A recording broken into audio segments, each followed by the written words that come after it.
तरी घोरण्यामुळे infertility, ED, importance अशा गोष्टी खूप फ्रिक्वेंट असतं. नमस्कार, मी doctor Bandopadhyay Anirban, sleep disorder specialist, Nidra clinic, Surabhi hospital, Mumbai Naka, Nashik. त्यांना आम्ही विचारतो की तुमची झोप कशी असते. ते खुशाल सांगतात एकदम छान, आमच्या झोपेमध्ये काहीच प्रॉब्लेम नाही.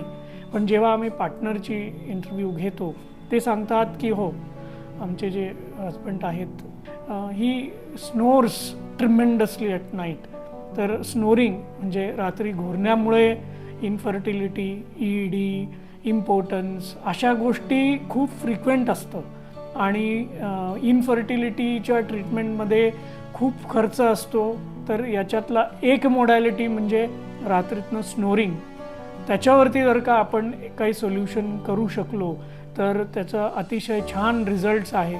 त्याच्यासाठी आम्ही स्लीप टेस्ट असं सजेशन देत असतो. आणि सेकंड मोस्ट इम्पॉर्टंट जे आपण निद्रा रुटीन ॲडवाईज करत असतो.